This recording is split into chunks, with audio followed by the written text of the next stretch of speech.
Hello dear students, bound से problem series में electrodynamics की अपनी नेक्स्ट प्रॉब्लम पे आते हैं। डियर स्टूडेंट्स, ये प्रॉब्लम इलेक्ट्रोस्टैटिक्स से रिलेटेड है, आईआईटी एडवांस 2022 में पूछी गई है और मल्टीपल ऑप्शन वाली प्रॉब्लम है।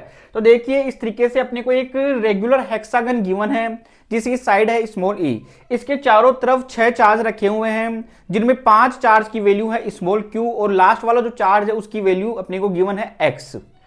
अब ये जितने भी चार्ज रखे हुए हैं, इन चार्ज से इनके नियरेस्ट साइड, जो हेक्सागन की नियरेस्ट साइड है, उसके ऊपर अगर परपेंडिकुलर ड्रॉ करते हैं तो वो परपेंडिकुलर सेंटर से पास होता है और वो साइड है उस परपेंडिकुलर को इक्वल पार्ट्स में डिवाइड करती है, बाइसेक्ट करती है। तो अपने को 4 ऑप्शन गिवन है, चारों में से अपने को सिलेक्ट करना है कौन सा ऑप्शन सही होगा। तो देखिए, फर्स्ट ऑप्शन पे आते हैं।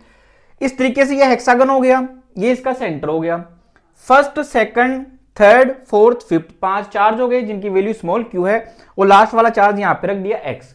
अब ये बोल रहा है इस एक्स की वैल्यू यहां पे क्यू हो जाए तो अपने को ओ के ऊपर इलेक्ट्रिक फील्ड का मैग्नीट्यूड निकालना है। तो अपन ये देख सकते हैं, अगर एक्स की वैल्यू भी क्यू हो गई तो ये एक तरीके से सिमेट्रिक हो गया। तो ड्यू टू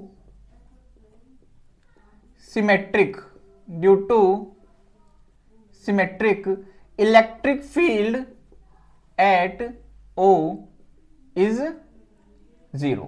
सारे चार्ज जो एक दूसरे के ऑपोजिट है वो एक दूसरे को कैंसिल आउट करते जाएंगे। इसका मीन्स फर्स्ट ऑप्शन अपना सही हुआ। सेकंड पे आते हैं कि x की वैल्यू माइनस क्यू हो जाए तो इस x की वैल्यू कितनी हो जाए यहां पे माइनस क्यू। तो अपन ये देख सकते हैं, ये वाला चार्ज तो इसके फील्ड को कैंसिल आउट कर देगा, ये वाला चार्ज इसके फील्ड को कैंसिल आउट कर देगा। तो इस चार्ज के कारण नीचे की तरफ इलेक्ट्रिक फील्ड होगा E और ये माइनस का क्यू चार्ज है यहां पर, ये भी अपनी तरफ अट्रैक्ट करेगा तो इसके कारण भी नीचे की तरफ इलेक्ट्रिक फील्ड कितना होगा E। तो इस कंडीशन के अंदर O पॉइंट के ऊपर सेंटर पे टोटल इलेक्ट्रिक फील्ड कितना हुआ Q। तो ये अपने पास में निकल के आ जाएगा 2 KQ अपॉन R स्क्वायर। अब ये R कितना होगा तो अपन ये देख सकते हैं, ये वाली डिस्टेंस ये यहां से लेके यहां तक, ये अपने को कितना गिवन है R गिवन है। अपन ने R यहां पे इसको मान लिया। अब मैं यहां से इसको इस तरीके से लाइन ड्रॉ कर देता हूं। ये एंगल कितना बनाएगी यहां से 30 डिग्री। यहां से ये वाली साइड है, ये इसको बाइसेक्ट अगर करती है यहां से, ये यहां से ले लेता हूं मैं a/2। तो ये cos ऑफ 30 कितना बनेगा,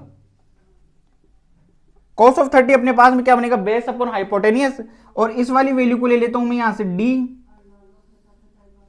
ये भी d, क्योंकि ये वाली जो साइड है वो इस परपेंडिकुलर को बाइसेक्ट करती है, इसका भी दोनों सेम रहेंगे। तो r की वैल्यू यहां पे होगी कितनी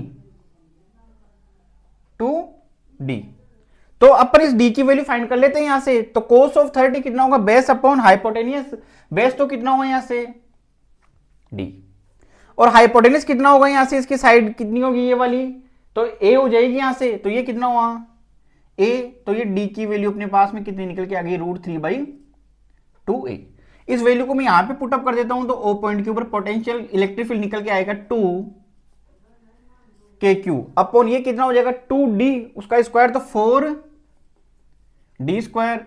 तो ये निकल के आया अपने पास KQ अपॉन 2d की वैल्यू कितनी है √3/2, उसका स्क्वायर कितना होगा 3a²/4 हो गया। ये इससे 2 टाइम्स कैंसिल आउट हुआ। k की वैल्यू पुटअप कर लेता हूं 1/4πε0, ये q हो गया 3a² हो गया अपॉन 2 हो गया। तो यहां से O पॉइंट के ऊपर इलेक्ट्रिक फील्ड निकल के आ गया अपने पास में q अपॉन, ये इससे 2 टाइम्स कैंसिल आउट हुआ तो 6πε0 a²।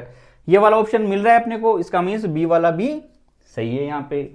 अब अपन देख सकते हैं, नेक्स्ट पे आते हैं, x की वैल्यू कितनी दे दी 2q, x की वैल्यू 2q दे देता है तो पोटेंशियल बोल रहा है कि कितना होगा 7q/4√3πε0 तो अपन ये देख सकते हैं कि इलेक्ट्रिक पोटेंशियल स्केलर क्वांटिटी है, तो यानी कि टोटल पोटेंशियल कितना होगा, जितने भी चार्जेस हैं उनका मैं अलजेब्रिक सम कर देता हूं।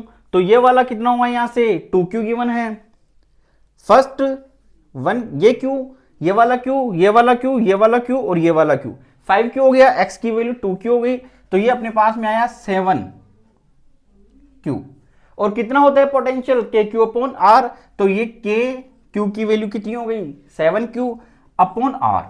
अब R की वैल्यू कितनी होगी ये वाली टोटल, तो ये कितनी है 2d, d की वैल्यू कितनी है √3/2 है, ये इससे कैंसिल आउट हो गया, तो ये अपने पास में निकल के आ गया 1/4πε0 7q अपॉन √3, तो ये आया अपने पास में 7q अपॉन 4√3πε0 इंटू ए, तो ये अपने पास में मिल रहा है अपने को, तो इसका मीन्स सी ऑप्शन भी सही होगा। अब लास्ट वाले पे आते हैं, when x equals to -3q, x की वैल्यू कितनी दे दी अपने को -3q, तब पोटेंशियल ये वाला होता है, तब इस x की जगह मैं कितना कर दूं -3q, तो 5q तो ये टोटल चार्ज है, ये माइनस का 3q तो 2q बच जाएगा, तब ओ पे पोटेंशियल कितना होगा kq, q की जगह कितना हुआ 2q अपॉन r, r की वैल्यू कितनी हुई 2d, ये इससे कैंसिल आउट, तो ये अपने पास में निकल के आया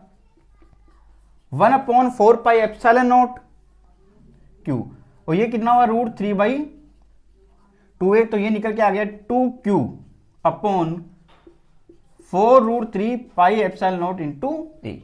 लेकिन ऑप्शन में अपने पास में क्या है, ऊपर 3 है, वहां पे 2q आ रहा है, इसका मीन ये वाला ऑप्शन नहीं होगा, तो अपने पास में ऑप्शन हुए A, B एंड